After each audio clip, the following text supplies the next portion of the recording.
Students of CBSE board class 10 class 12 कैसे बच्चों आप सब।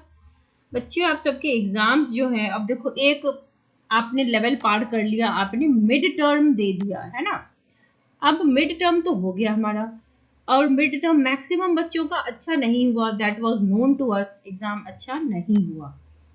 अब प्री बोर्ड्स वगैरह चलो खाना पूर्ति है, स्कूल की तरफ से आपको अच्छे नंबर एवरेज दे ही दिए जाते हैं, ठीक है। मेन है हमारा बोर्ड एग्जाम, एनुअल एग्जाम। क्या इस बार पेपर टफ आएगा? हाँ बिल्कुल टफ आएगा। आपको अगर पता हो तो आप ये जानते होंगे, कॉम्पिटेंसी बेस्ड जो क्वेश्चंस होते हैं इसके परसेंटेज हर साल बढ़ रहे हैं। 2022 में जितना था, 2022 में 10% बढ़ाया गया, 2023 में फिर 10% बढ़ा दिया गया, और 2024 में 10% और बढ़ा दिया गया। अब 10th क्लास के लिए कॉम्पिटेंसी बेस्ड क्वेश्चन 50% है, लास्ट ईयर 40% था, उससे पहले 30% था, ठीक है, for class 10th। Class 12th के लिए 12th के लिए 24 में है 40%, 23 में है 30%, और 22 में है था 20%। इससे घाटा या नुकसान क्या हुआ है कि देखो, कॉम्पिटेंसी बेस्ड जो क्वेश्चन होते हैं थोड़े मुश्किल होते हैं, कॉन्सेप्ट बेस्ड होते हैं, इसमें आपको रटा रटाया क्वेश्चन नहीं आता, ठीक है। लॉन्ग एंड शॉर्ट जो क्वेश्चन थे इनके परसेंटेज घट रहे हैं। लॉन्ग एंड शॉर्ट क्वेश्चन का फायदा ये होता था ना कि आपको स्टेप के नंबर मिलते थे, आप स्टेप्स लिखते थे, आपको मार्क्स मिलते थे। अब क्या है, ये क्वेश्चन ही कम है, इनके परसेंटेज ही घट गए, तो इस वजह से बच्चे अच्छे स्कोर नहीं कर पा रहे हैं। तो इसका अब ये असर उनके रिजल्ट पे दिख रहा है। बोर्ड एग्जाम के रिजल्ट्स जो हैं वो दिन प्रतिदिन कम होते जा रहे हैं परसेंटेज वाइज। देखो ये क्लास 10th और ये क्लास 12 के लास्ट 5 ईयर्स के हैं। 10th का अगर पहले देखो तो 2018 में 86% था, 19 में 91 था, 20 में 91 था, 21 में तो चलो ये तो सबको पास कर दिया गया, 22 में 94 था, और 23 में मतलब कि आप देख सकते हो कि अब जो आपका जो सेशन आएगा, रिजल्ट जो होगा वो थोड़ा सा और गिरेगा। तो 22 और इस बार आपको पता ही होगा कि रिजल्ट कैसा हुआ है। एक बहुत सारे बच्चे, 1 लाख बच्चे ओवरऑल जो है सो कंपार्टमेंट की कैटेगरी में फॉल किए हैं। सिमिलरली क्लास 12 में 83 ही रह गया, 18-19 में, 20 में 94 हो गया, 21 में चलो सब पास हो गए, 22 में रिजल्ट थोड़ा सा ठीक ही था, लेकिन 23 में अभी जो रिजल्ट आया है इस बार उसमें मतलब 86-87% बच्चे ही पास हुए हैं। तो ये रिजल्ट घटा क्यों है? इतने बच्चे कंपार्टमेंट में कैसे आ गए? कई बच्चे जो क्लेम कर रहे थे कि लिखा भी है फिर भी वो पास नहीं हो पाए।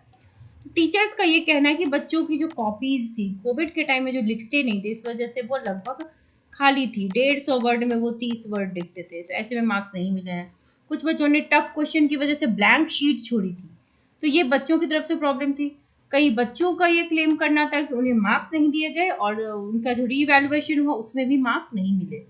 तो वो बच्चे एक बार कंपार्टमेंट दे करके 50% बच्चे तो पास हो गए, 50% बच्चे फिर से इस बार बोर्ड देने जा रहे हैं 2023-24 बैच में। तो आप उस कैटेगरी में फॉल ना करें, इसके लिए आपका पढ़ना बहुत ज़रूरी है। मेहनत से अच्छे से पढ़ाई कीजिए, फॉलो योर एनसीईआरटी, ठीक है। हर चैप्टर के लिए अब आप एक एक रिवीजन शॉट लगाइए, और जो नोट्स हैं आपके जो भी है, एनसीईआरटी तो चलो पढ़ना है, लेकिन आपके पास अगर नोट्स है तो उस नोट्स को याद करो। उसके बाद PYQ 7-8 साल के कम से कम टोटल आप कर जाइए, सैम्पल पेपर सॉल्व करो, ठीक है। इतना करने के बाद आप अच्छा स्कोर कर लोगे, एग्जाम्पलर से आपका MCQ क्लियर हो जाएगा।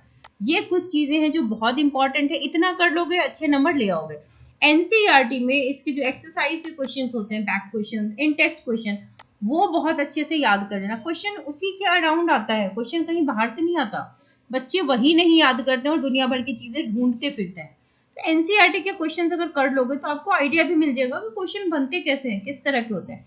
फिर आप PYQs देखो और सैम्पल पेपर्स देखो, तो आपको पता चल जाएगा कि एनसीईआरटी याद करने के बाद you are able to solve these questions very easily, ठीक है।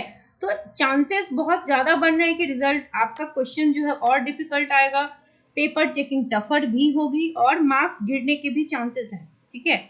इसीलिए डरने की नीड नहीं है, अलर्ट होने की नीड है। सावधान हो जाइए और मेहनत करते रहिए, मेहनत से मत डरिए। 3 महीने बचे हैं, टाइम टेबल बना करके अच्छे से पढ़ाई कीजिए। Wishing you all the very best.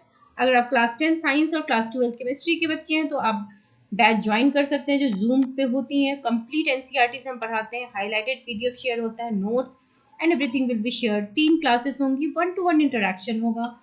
आप इस ईमेल पे मेल डाल सकते हैं या इस नंबर पे व्हाट्सएप कर सकते हैं या फिर मैसेज ड्रॉप कर सकते हैं बैच ज्वाइन करने के लिए। और आप चैनल के साथ बने रहिए, सब्सक्राइब करके रख लो।